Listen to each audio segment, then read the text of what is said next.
It's my second day here at the SBA. I could not be more excited to be here, so I thought I'd take a walk. And what I found is that exactly what's been said is true. About 90% of our employees are working from home. Well, that ends Monday with President Trump's order to return to work. That's former Senator Kelly Loeffler, the newly appointed administrator of the Small Business Administration, telling her workers to get back to the office beginning tomorrow. Just one of the many changes that are part of President Trump's plan to help small businesses. Let's bring in the man in charge of leading that vision in the House, Texas Congressman Roger Williams, chairman of the House Small Business Committee. Is it a surprise to you that so many people in the SBA weren't even showing up for work? I guess they're working remotely. Well, not at all. In fact, when Kelly did her survey, we did the same thing about 5 or 6 months ago. We walked in the building, there was nobody there. They were just trying to find people to put in offices to make it look like they were working. And the problem is with the SBA, they're supposed to be helping small business owners get started and stay in business. We know small business owners open up first, go home last, and the SBA wasn't even around to help them. So it's going to be a good change. Put these people on notice. You got to go to work. You got to work like the people you're trying to help. Do you think that agency is one that needs some fat cut out of it? I mean, that's what Elon Musk and the president are trying to do. Do you have any opinion on that either way? Well, I think it's probably one that needs some fat cut out of it. I mean, we see big government is way overbloated. Being a small business owner myself, there's ways to cut, and I think we'll get in there and be able to cut because we don't want people to have time for electioneering and all the other things the SBA got involved in this past cycle. They need to focus on small business owners, and we need to get the right size for the SBA. They may very well be too big. I want to read a couple of things that the National Federation of Independent Business put out. They said that if you make the Trump tax cuts, which are supposed to expire this year, if you make them permanent, you get 1.2 million more jobs per year and $75 billion more in GDP growth. That's over the next 10 years.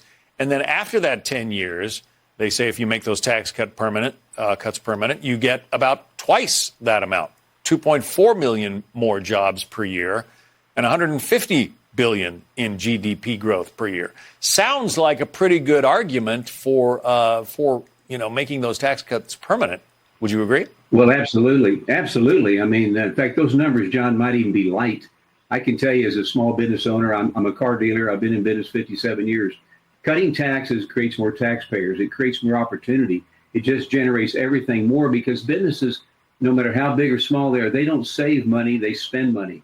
And when you cut taxes, go right in the hands of the business person to pass, frankly, on to the consumer and research and development and other things. The biggest thing we can do, too, through that is allow 100% expensing. So when people buy fixed asset purchases, they can write it off immediately that year. Yeah.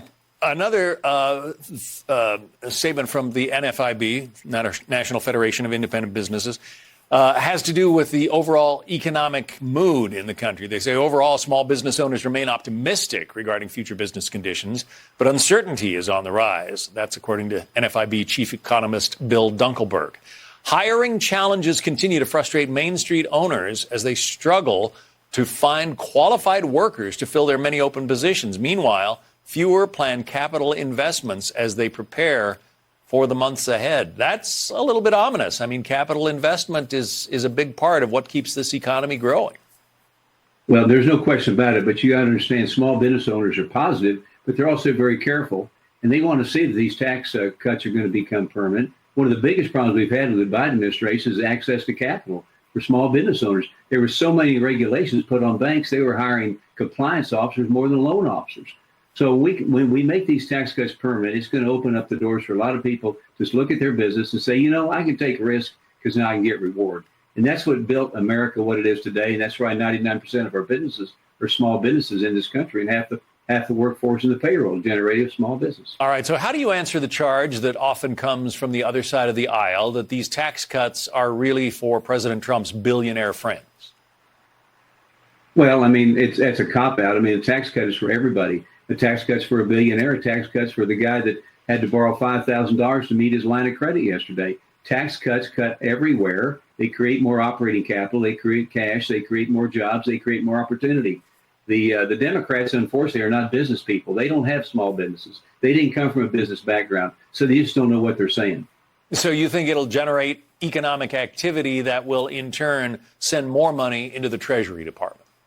Absolutely. And every time we've had tax cuts, all the way from Kennedy forward to Bush to Trump, we see that you cut taxes, you create more cash flow. That's not to be confused with expenses. That's a whole another thing. But you have to have the cash flow to exist. Tax cuts create cash flow. Because obviously we've got trillions of dollars in debt in this country. You think this will not exacerbate that? It won't exacerbate it because we're going to have more. You're going to have more jobs. You're going to have more people starting a small business. You're going to have more taxpayers. You're going to create more taxpayers.